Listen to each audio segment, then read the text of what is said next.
I'm convinced that if you want to bring somebody to Christ, then you need to show them in your life what Christianity means.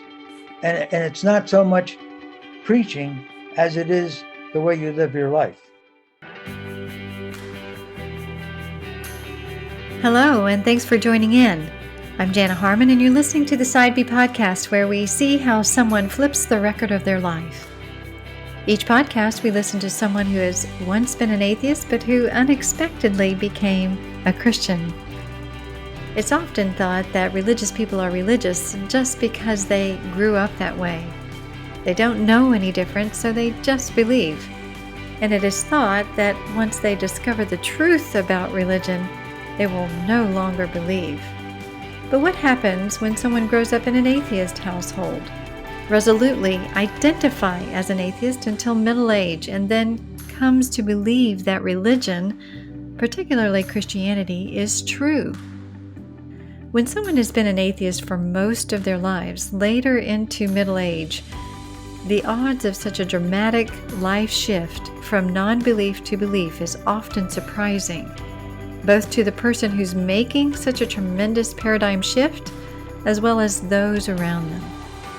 Those who are resolute in their own worldview often don't seem to change, but sometimes they do, and we are generally curious as to how that happens. Today we'll be listening to Justo Amato's long journey from atheism to Christianity, following in the footsteps of his own atheistic father. It wasn't until his late 50s that Justo reconsidered his own beliefs. I hope that you join in to hear his story, not only to understand why he was an atheist for so long, but what changed to allow him to reconsider what he once thought impossible to believe. This should be interesting. Well, welcome to the Side B podcast, Justo. It's so great to have you. Thank you, Jana. It's great to be here. Wonderful, wonderful. As we're getting started, Justo, why don't you give us an idea of a little bit about who you are? Okay. The first thing, I was a little 4-month-old immigrant from Spain. So as a little boy, I don't think I spoke any English until I went to kindergarten.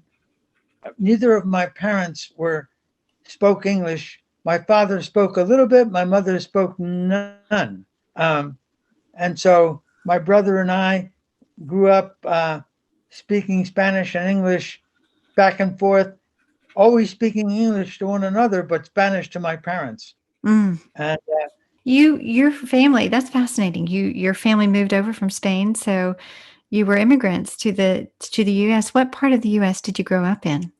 Well, we settled in Bound Brook, New Jersey, and that's where I lived up until I was 44. Okay, so you grew up in the Northeast. I did. Yeah, so what was that like growing up in the Northeast in terms of both your family and your community? Was there a sense of religiosity? Was there a community of faith? Catholicism, I believe, is probably fairly strong in the Northeast. What was your world like growing up? Was there God in it? Okay, no.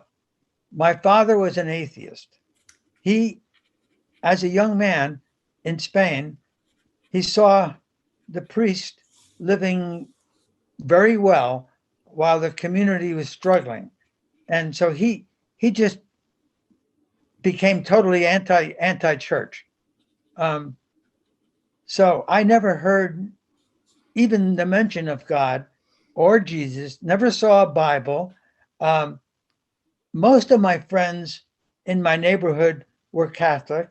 One of my good friends was an altar boy. Why he was an altar boy, I'll never figure out, because he was the wildest kid. But anyway, and nobody that I knew really went to church on a regular basis. They went like Christmas, New Year's, for communion, but there were really no strong religious people in the neighborhood at all. And so I had no religious training, background, nothing. And it was that way until I was 28 years old. And then I went to the beach and I met Annabelle. During that period of time, those 28 years, that's a long time to really consider who you are and your beliefs and what you believe and what you don't believe. I guess you considered yourself an atheist during that time, and if so, what did you think of Christians and Christianity and belief in God? What was that to you? Was that just something people did, on like Christmas, Easter, but there wasn't much more to it than that? Right. I mean, how did you consider or what did you think of religion and religious beliefs during that time? To be honest with you, I didn't give it much thought because my friends never brought up religion at all. I mean, I had friends, like 6 or 7 friends. Nobody ever talked about religion. So I never even gave it much thought, Jana. And now I meet this young lady. She was 20, I was 28. And it turns out she teaches Sunday school. And she was at the beach with her friend, who is also a Sunday school teacher. So for the first time, I'm hearing, about God and Jesus. I went to church with Annabelle a few times before we got married. And, I didn't have a problem with going to church, but I didn't really give myself to anything. I just went and was an observer. So you weren't antagonistic towards religious No. faith? I was never antagonistic because when we decided that when I asked Annabelle to marry me, and she told me, I'm going to bring up our children, if we're lucky enough to have any, I'm going to bring them up as Christians. I had no problem with that. So on the other hand, I had no problem with it, but I wasn't ready to accept Jesus either. right. So you as a good husband and father went through the motions of church going in order to do something with your family, I guess. Is that correct? Now, initially, I wouldn't go. Annabelle would take the children. And then Christopher, when he was 5 years old, said to me, Dad, how come you don't go to church with us? And I didn't have a good answer. So I said, well, okay, fine. I'll start going with you. And I started to go with her. And that's when I met the associate minister at this church that we were going to. And he was such a fine man. Mm-hmm. So I'm curious, as someone who had never gone to church all of your life, had really very little exposure to it, what were your first thoughts when you went to church, not knowing exactly what that was? Well, the first thing that impacted me was like this associate minister. He was such a fine man. And I thought to myself, wow, this is what a Christian is like, being like this man. I was impressed. I thought the world of him. But I still wasn't ready. To accept Jesus. What was it about his lived Christian life that was impressive to you? Well, he was so kind and so gentle, and he would give Annabelle such fine advice about, like she would say, if you were confronted with a bull, would you wave a red flag in front of a bull? So when you're dealing with your son, and don't antagonize him, just be calm. And anyway, he was very, very helpful to Annabelle. So he was it sounds like he gave wise counsel.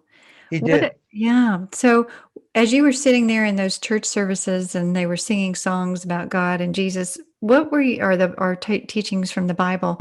What did you think about all that in terms of did you think there was any truth to it at all? Or did you think that like the Bible was just stories and they were singing to a non-existent God? I mean, as an atheist, how would you consider those things? Honestly, I didn't give it a whole lot of thought. I just thought, this is what Annabelle wants to do. The kids are benefiting from this. So I'm on board.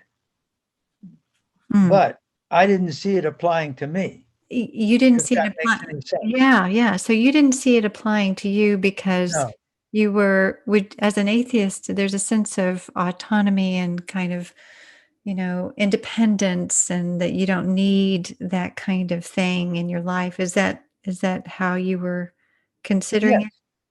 yes, yes. So for like Christians in your mind, were Christians someone who were a bit more needy, I guess you could say, or weak, or needed a crutch or something like that, but it just wasn't for you? That's about right. That's about right. But you went through the motions of going to church. How long I did did. you participate with this? I guess you started going. Well, for about 13 years. We Okay. lived in New Jersey for the first 13 years we were married. And then I lost my job and I was looking for a job. And it turned out that the job was in Florida. So in 1978, I started the job in April of 78.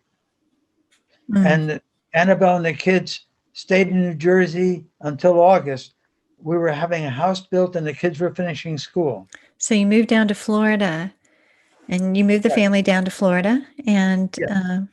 I'm curious too, all this time that you are participating or going through the motions of church for the sake of your family, uh, was Annabelle, I'm just thinking for the sake of those who are married to people who don't believe in the same way, did she ever talk with you about why don't you believe, or put pressure on you, or was she just fairly quiet and just appreciative of you coming? Yes. How did that work out? She never put any pressure on me at all. She just, I guess, she felt that in time, in fact, the associate minister had told her, don't push him. He'll come around to it when he's ready. You're not going to help anything by putting pressure on him. And so she took his advice. And I'm sure you appreciated that. I did. Yeah, yeah. So So, now yes. we're in Florida, and we had a couple across the street that were attending a church, a non-denomination church that they were very pleased with, and they invited us to go with them, and we did.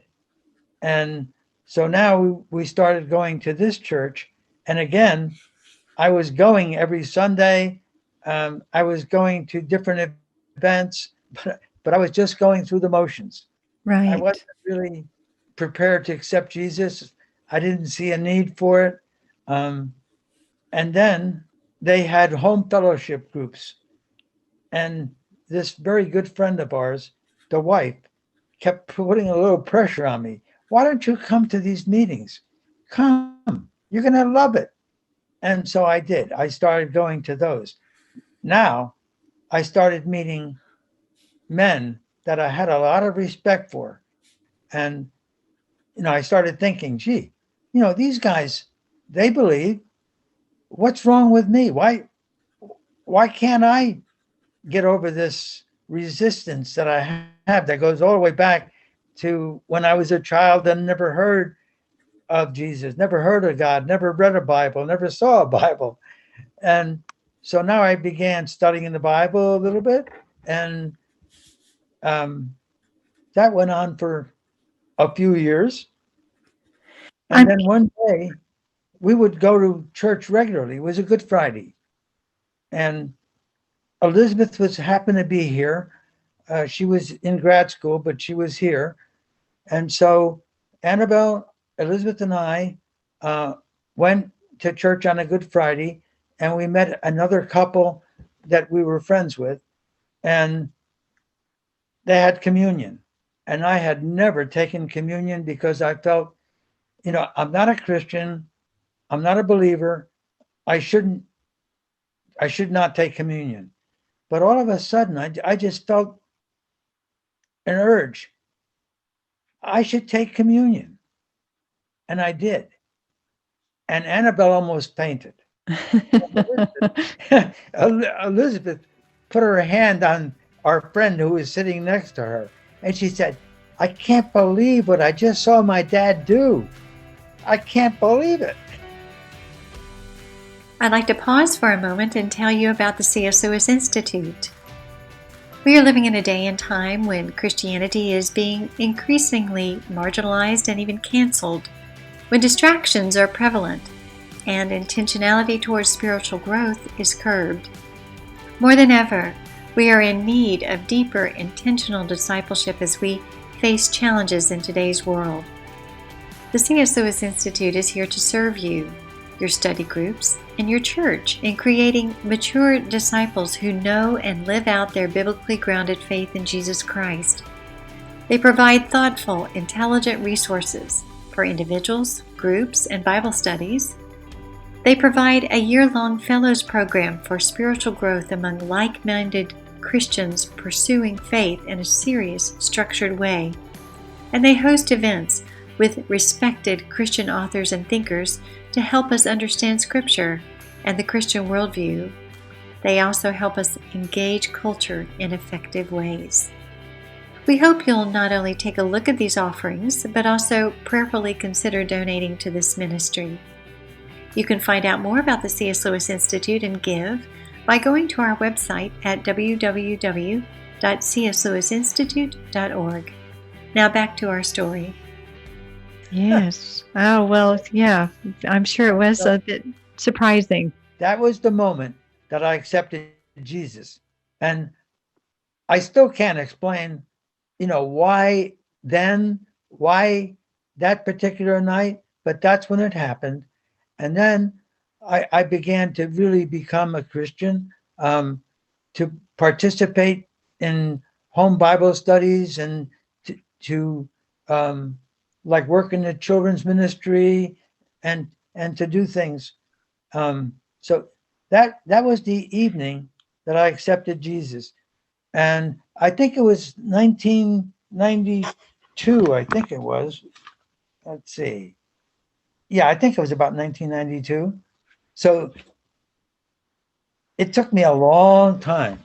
Right. But there was probably something in, I'm sure, years of consideration, sitting through a lot of church services and sermons, and then meeting. It sounds like you met a lot of Christian men who embodied a life that you respected, which I think it sounded surprising. But one of the biggest impacts on me was my son Chris. Now, as a young man, he was a little bit wild, and he got into drinking, and and I didn't even know to the extent that he was drinking at the age of 16 or 17. And his friends, they were not a good influence. My son he would say to me, "You don't like my friends, do you, Dad?" And my response was, "It's not that I don't like your friends. I don't like the influence that they have on you and the things that you do when you're together. You'll do things that you would never do on your own."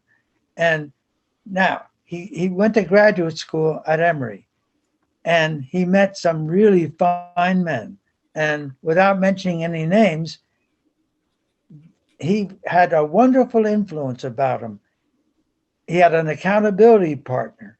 And all of a sudden, I saw this transition in my son, going from this kind of wild guy who drinks too much for his age, who might be in danger of becoming an alcoholic, to a really fine, a Christian. And that impact, that had a big influence on me as well. That transition that I saw in Chris, that had a huge influence on me, in addition to the home study groups that I was involved in. but seeing that change in Chris had a huge impact on me. What was it that was so impactful? Was it the fact that you just watched his life being transformed Yes. into the Christian life, and then it was attractive to you, or? Well, all of a sudden, I saw, here's a guy, he was drinking way more than I thought he should drink. He was doing things that I didn't think he should be doing. And now he's surrounded by wonderful young men. His focus is different. I just saw a transition from a wild guy to a strong Christian, a strong believer. Wow. Yeah, it's amazing to see a life transformed like that, especially when it's your own child whom you love and you know who they are. They're not hiding anything from you. You just know them as a parent, and to see that kind of life transformation must have been amazing. And Right. so yeah, I actually know your son, and he's a wonderful man. So you're an incredible. You and Annabelle have done an amazing job with both of your children, Elizabeth and Chris. Both are just I can't say enough about them. They're amazing, amazing people. When it comes to Good Friday and the message of Good Friday, I'm sure that was something quite compelling.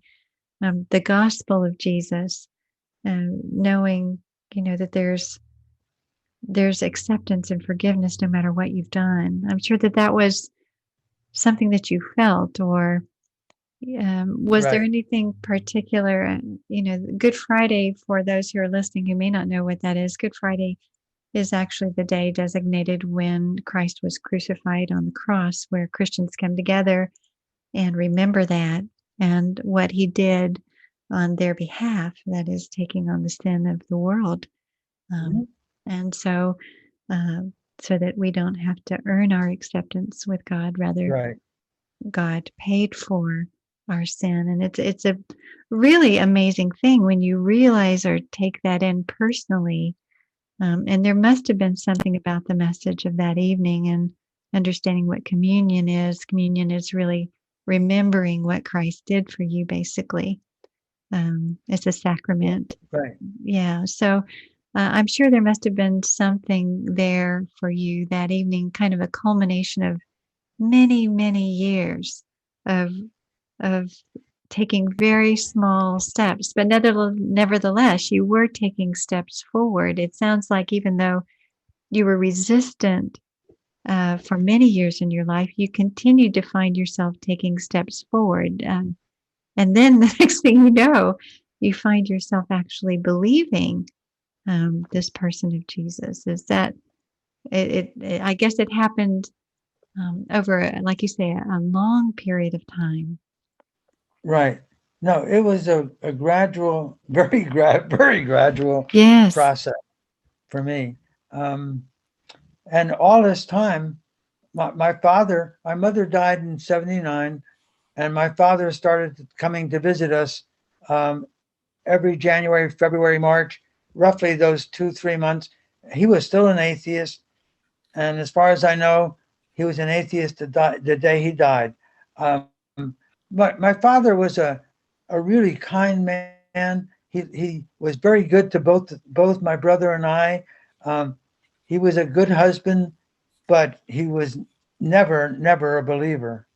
And yet he had a niece who was a nun. She became a nun at 15. And he loved this woman. He would go to Rome after my mother died. He would go to Rome and spend 2-3 months with her. He went to Spain, spent time with her there. I got to know her really well. She loved Annabelle, even though Annabelle didn't speak a word of Spanish and she didn't speak hardly any English at all. They really loved one another, and they had a connection, and the connection was Jesus. Yeah.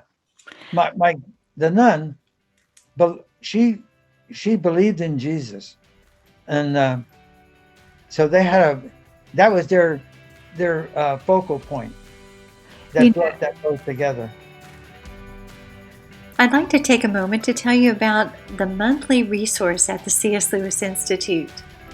The Institute has a wealth of resources available to you which encourage discipleship in the legacy of C.S. Lewis through deepening, strengthening, and living out your faith through your mind, heart, and hands. This month, the C.S. Lewis Institute is highlighting resources that help and encourage you to share your faith with those who don't know Christ. On their website, you'll find articles, videos, podcasts, study courses, and recommended readings. To find all of these helpful materials, please go to cslewisinstitute.org/sharing your faith. Now, back to our story. wow, that is interesting, considering your father had been really put off or rejected the church because of perhaps what he had seen as a child, or the Yes, negative things right, that he saw as a with the priest, and what they were doing as compared to the people and all of that. It seems that though that his niece as a nun gave him a different picture of perhaps who Jesus is through her life. And yeah, I'm he- glad to hear that. Sometimes people can get the wrong impression from an right, institution or a person who represents Christ or Christianity, but not really understanding the real person of Christ himself. And I right, hope that your niece gave him that. And right. yeah, yeah. So wow, what a story. And so, how old were you then when you accepted Christ in your life? Let's see. Um, Came to Florida at 44. I was probably around 50, early 50s. Hmm. Yeah, that's quite a long time to go in your life, uh, It is. where you actually kind of change in midstream, to go from non-belief to belief. But that's a Right. wonderful story. It's a wonderful story, and so it sounds like your life, you've been convinced of it since, right? I So have. you've held on to it. It's not it, you took a long time to get there, but it's something that you obviously have become convinced of and I have. believe in. Yeah. Yeah. I presume through continued Bible study and whatnot, you've really embraced it as your own, as true and real, and that Jesus is a person worth knowing. Um, Absolutely. yeah. So as we're just thinking further about this, if knowing what you know, since you went for such a long time as a non-believer, I wonder, there were probably things that you appreciated or that you didn't appreciate, in terms of Christians approaching you, or like you say, Annabelle was very patient and didn't push Christianity upon you or anything, and you had those wonderful examples of men that you respected who were Christians. What would you advise Christians as to how they could best engage with those who don't believe in Jesus? I would imagine having patience is one of those things. Yeah. I think the most important thing is not what you say, but how you live your life, Mm, because people are watching you. And in some cases, they'll know you're a Christian, not because you said you're a Christian, but because of the way you treat them, um, the, that you show kindness. And I'll give you an example. We had a security gate with guards, and this one day I drove in, and I would always speak to the guard. I'd always speak to him. I asked him how he was doing, how his family was, whatever. And he said to me, I think you're a Christian. And I said, really? Why? And he said, because you take the time to talk to me. You don't just drive through the gate and ignore me. mm, And he said, I've noticed the same thing about your wife. In fact, there was a lady guard that worked there, and Annabelle befriended her. Uh, she would watch her daughters for her, um, and they became really good friends. And she said the same thing. it's how you treat me. Mhm. It's how you speak to me. So I'm convinced that if you want to bring somebody to Christ, then you need to show them in your life what Christianity means. And it's not so much preaching as it is the way you live your life. Mm. And how you treat them, how you make them feel. Yes. Yes, In other value. words, you don't just drive through the gate and ignore him because he's a guard. He's a human being, and he's got a family, and he's got interest. And so if you stop and talk to him and just be a friend, it's Right. going to impact him. It's amazing what an impact or difference just small things can do, or just small gestures that are really huge sometimes Right. to other people, valuing others. And yeah, that's pretty wonderful. For those who might be quite skeptical of the Christian faith, of Christianity, of belief in God, have rejected it for whatever reason, but might be curious, just as you were, I guess, curious on some level. What would you say to someone like that? I think I would say just observe Christians. And I think for the most part, you're going to find that they're kind, they're accepting, they're loving. You might want to consider that this is something worth doing. I mean, not only your soul, but I think it's just a wonderful lifestyle. Mhm. Aside from the fact that you're saving your soul. Well, those are two very big things. Having a life that, as Jesus says, a life that is truly life, a life that's abundant in so many ways, knowing that you're fully known and yet fully loved, amazing things that you can find within Christianity. I can imagine some skeptics out there saying, well, that's not the Christians I know, Right.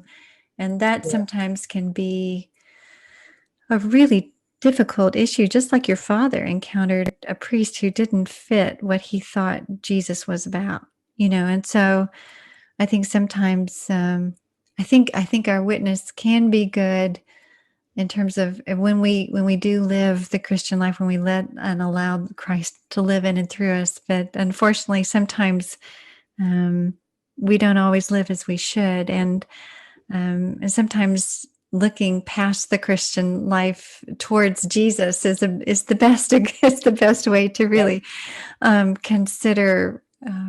To consider Christianity, because he was perfect, the only one, right? But yes, but Christians can make a difference, especially if they are truly embodied Christians and are living faithfully in the way that they should, and loving, as you say, in the way that they should. It is a very attractive thing to do. So thank you so much, Justo, for telling your story. It sounds like it was a long walk, one step at a time over a period of years. But what I appreciate most about you is that you were willing to, in a way, sacrifice and surrender your own purposes for the sake of your family, just to go, and that you respected and honored your family, even though you didn't believe. And it's amazing to me to see how even placing yourself with a willingness to place yourself in a situation that may have been uncomfortable, that you didn't agree with, but over time you became willing to actually see Christianity and to see Jesus for who he is, and Christianity for what it was, and that it was something worth believing. So, in my research, I've seen this sense of the will, and whether or not someone is strongly resistant no matter what, or whether or not they're actually willing to give it a chance. And I think in your story, you allowed the truth of Christ and the person of Christ to come through on his own terms over time into your heart and mind. And I'm so thankful because obviously you have left a legacy with your children and no doubt grandchildren at this point. So thank you again, Justo, for telling your story. And I really, really appreciate it. Thank you, Jana, for the opportunity. You're so welcome. Thanks for tuning into the Side B podcast to hear Justo's story. For questions and feedback about this episode, you can reach me by email at thissidebpodcast@CSLewis If you enjoyed it, subscribe, rate, and share this podcast with your friends and social network. I would really appreciate it. In the meantime, I'll be looking forward to seeing you next podcast, where we'll be seeing how someone else flips the record of their life.